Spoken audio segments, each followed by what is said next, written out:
produktivitas itu sebetulnya gimana caranya kita ngerti apa yang kita mau bikin. Kalau kita udah ngerti apa yang mau kita bikin, kita kan banyak jalan menuju ke Roma nih. Kita bisa pakai tools macam-macam.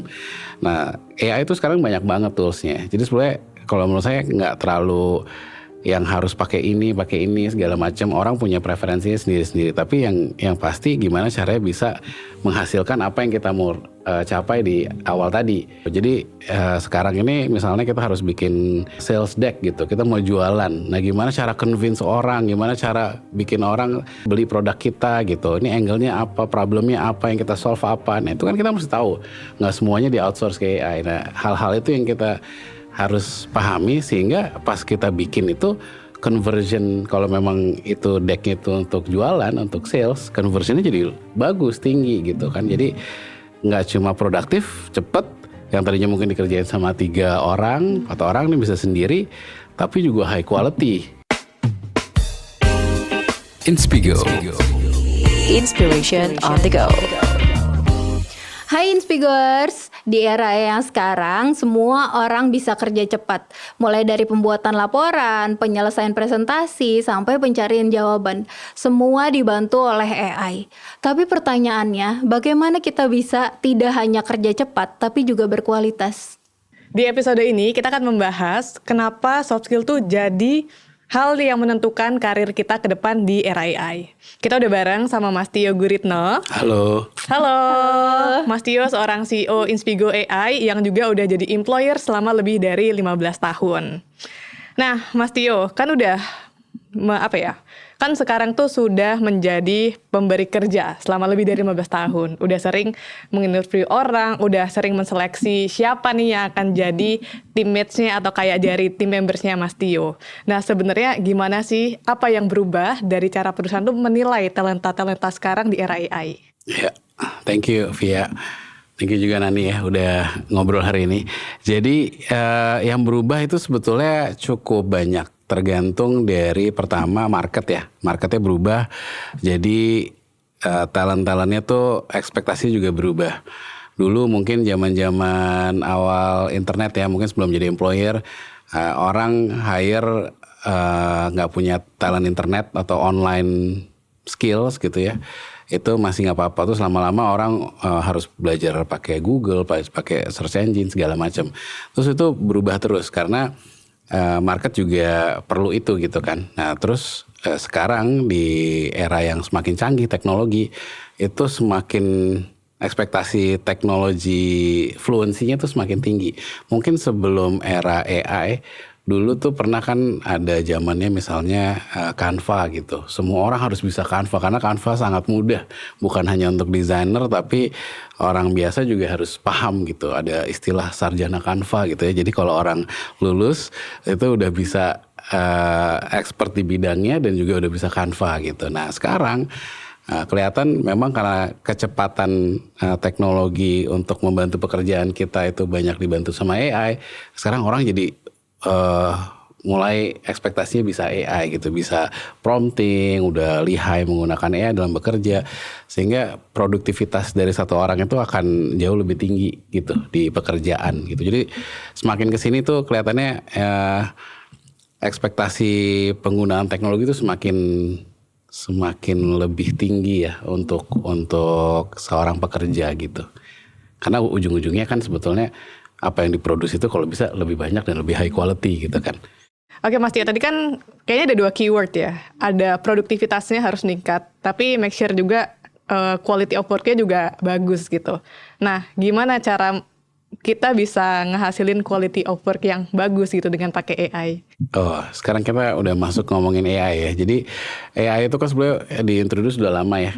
Saya sendiri dulu waktu sebelum jadi employer juga udah terekspos dengan AI, tapi lebih ke automation. Nah sekarang adanya Gen AI, Generative AI, kita bisa ngobrol langsung gitu, bisa interaksi langsung. Kayak dulu lah, search engine itu juga gitu. Dulu kan nggak semua orang bisa search di internet. Cuma mungkin orang-orang yang punya tools. Nah, akhirnya ada search engine yang available buat semuanya, akhirnya bisa search di internet. Nah, sekarang ada AI yang bisa search knowledge di internet, nih akan lebih mudah lagi nih buat orang untuk melakukan pekerjaannya. Buat brainstorming, buat bikin email, buat bikin deck, buat bikin presentasi. Nah, ya tadi yang saya mention itu ada 2 ya, produktivitas dan high quality. Produktivitas itu sebetulnya gimana caranya kita ngerti apa yang kita mau bikin, itu nomor 1.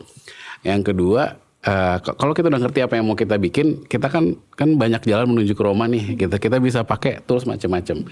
Nah, AI itu sekarang banyak banget toolsnya. Jadi sebenarnya kalau menurut saya nggak terlalu yang harus pakai ini segala macam. Orang punya preferensinya sendiri-sendiri. Tapi yang pasti gimana caranya bisa menghasilkan apa yang kita mau capai di awal tadi.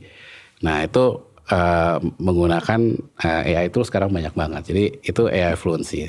Nah, yang kedua, gimana caranya kita bisa punya high quality pekerjaan, itu hasil kerja gitu. Karena kalau cuma productivity aja, sekarang ada term namanya work slop ya. Jadi orang cuma bisa prompting aja, terus udah selesai nih, kelihatannya kayak canggih yang diproduksi sama AI, tapi ternyata nggak quality gitu, karena shallow gitu, istilahnya cetek gitu.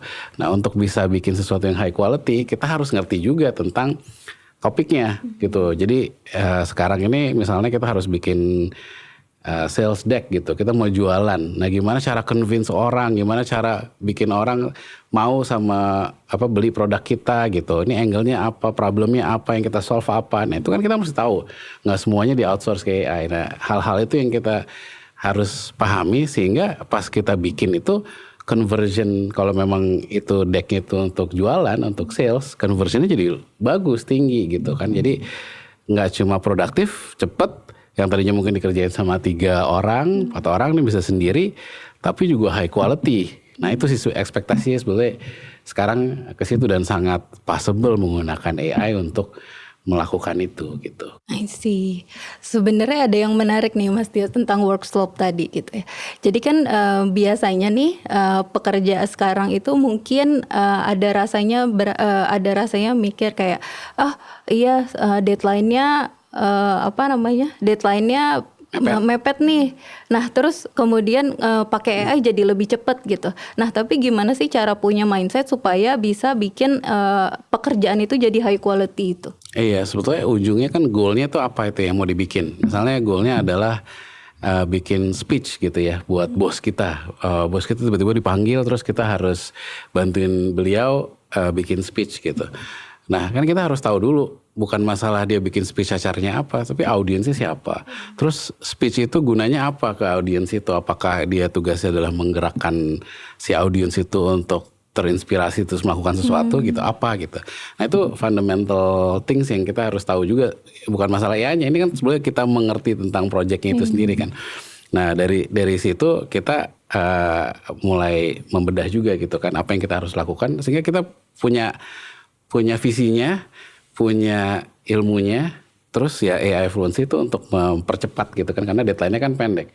Nah, kadang-kadang yang workshop itu ya cuma, ini buat bikin speech ya, ini udah gue masukin aja, gue upload briefnya, terus udah nih selesai gitu kan.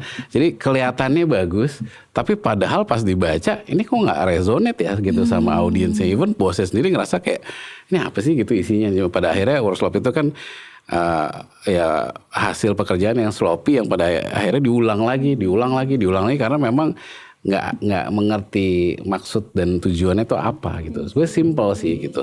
Nah itu yang bisa menurunkan kualitas manusia juga secara nggak langsung, karena kan kita akhirnya lebih percaya melakukan itu atau mengoutsource itu ke AI-nya ya dibanding pemikiran kita sendiri. Nah, penting tuh untuk ngerti tujuannya, terus being critical untuk bisa mencapai high quality yang kita mau. Oh, I see. Jadi itu ya tadi, selain technical skill juga kita harus punya mindset yang tadi tahu tentang tujuannya, terus juga punya soft skill yang itu adalah critical thinking tadi itu ya Mas ya.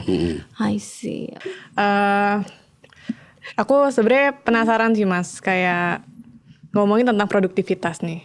Ekspektasinya adalah setiap orang di perusahaan produktivitasnya harus meningkat. Nah, apakah itu artinya kayak Mas Tio sebagai leaders atau the owner of the company itu tuh akan lebih selektif juga memilih orang-orang yang ada di perusahaan gitu ya, ketika hiring gitu? Atau seperti apa, Mas?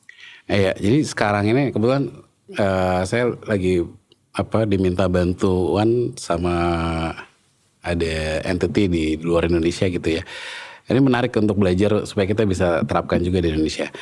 Jadi si entity ini mereka mendefine pekerjaan di dalam satu institusi itu menjadi 3 pekerjaan. Yang pertama, all automated by AI. Jadi semua pekerjaan yang bisa digantikan sama AI pure nggak ada orangnya itu apa? Jadi mereka mensortir itu semua. Yang kedua, pekerjaan yang bisa di-empower sama AI. Jadi tetap ada manusianya di situ. Yang ketiga, pure manusia, nggak ada AI-nya sama sekali. Jadi mengkategorikan 3 itu. Nah, yang paling banyak mungkin yang tengah ini kali ya, yang orang pakai AI gitu kan. Nah, tadi mungkin pertanyaan Novia, talent yang kayak gimana yang dicari gitu. Nah, sebetulnya karena sekarang orang tuh berkacanya ke produktivitas ya, karena AI ini. Ya yang bisa menggunakan AI akan punya nilai plus gitu pastinya. Nah ini kan sebetulnya pekerjaan-pekerjaan yang kayak tadi pekerjaan 3 kategori itu kan sebetulnya pekerjaannya nggak terlalu berubah, tapi dia ekspektasinya meningkat. Yang tadinya data science mungkin sekarang banyak yang udah di-automate tadi itu ya, nggak banyak yang manual work lagi, tapi tetap perlu orang untuk bisa menjembatani ini semuanya gitu ya, storytelkan si data-datanya dan lain-lain, terus misalnya ini harus dipakai untuk apa segala macam dia tetap ngatur gitu. Nah cuma dia harus benar-benar fasih dengan AI gitu. Jadi penting banget sekarang semua orang itu punya fluency. Nah tingkat fluency itu lama-lama akan naik terus.